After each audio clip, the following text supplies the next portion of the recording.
Vocês acham que as batalhas de rima nasceram no Bronx com o hip hop? Nada disso! No sertão do Nordeste, o freestyle já corria solto muito antes, nas vozes dos repentistas. Hoje a gente vai descobrir como o improviso e a xilogravura criaram a primeira rede social física do Brasil. O repente é processamento de dados em tempo real. Eles precisam seguir uma das várias métricas rígidas do repente, enquanto pensam na próxima rima para nocautear o oponente. Sou a Laura, sua guia neste imenso navegar. Vim trazer o tom da rima para a rede balançar. Uma dessas várias métricas do repente é o martelo agalopado. O martelo agalopado é um estilo de repente. São 10 versos de 10 sílabas para rimar perfeitamente.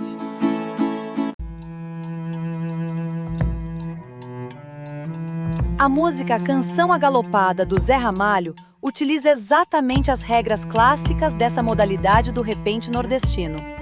O próprio refrão da música deixa isso explícito ao cantar, cavalgando em martelo agalopado e viajando com loucos pensamentos. Já o galope à beira-mar foi criado pelo repentista cearense José Pretinho.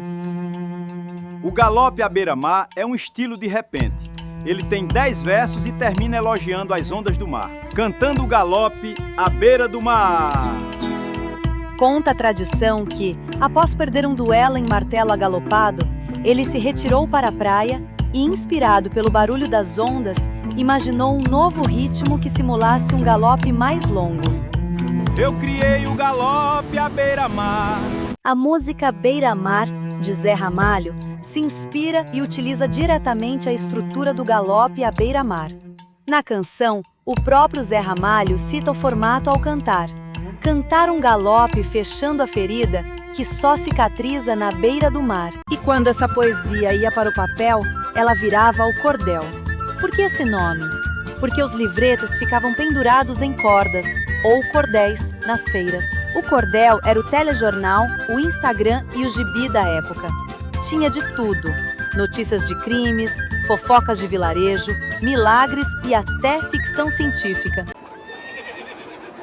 Venha ver o misterioso crime da canastra e a bofetada que a fofoca espalhou. Eles usavam a xilogravura, aquela técnica de entalhar na madeira e carimbar, porque era o recurso visual mais acessível.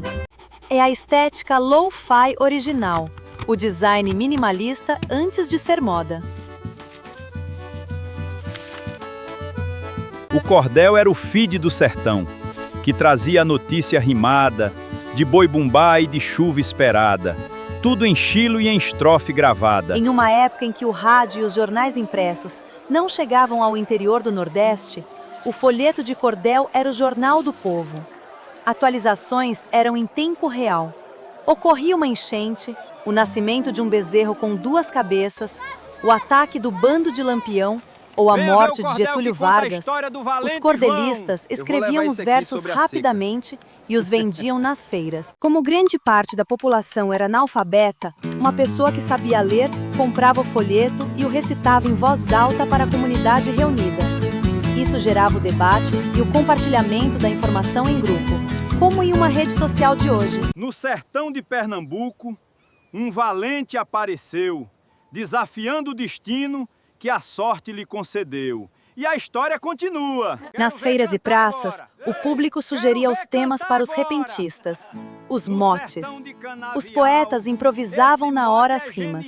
Interação e engajamento também como as redes sociais modernas. O duelo poético e musical travado entre 2 repentistas ou cantadores é chamado de peleja.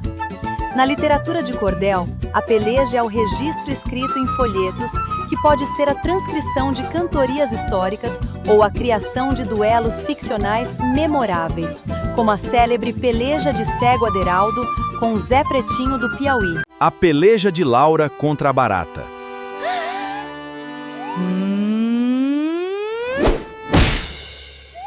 Essa estética em preto e branco, com traços fortes, é tão potente que virou uma marca global.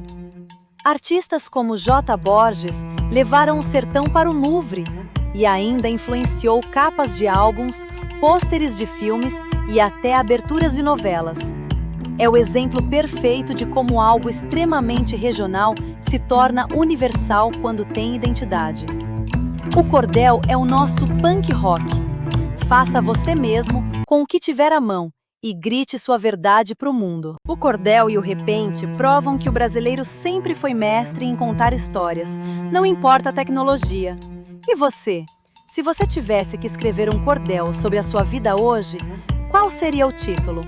A saga do Wi-Fi que caiu, ou o romance do boleto vencido? Comenta aqui com a sua rima mais criativa e vamos fazer esse varal digital balançar.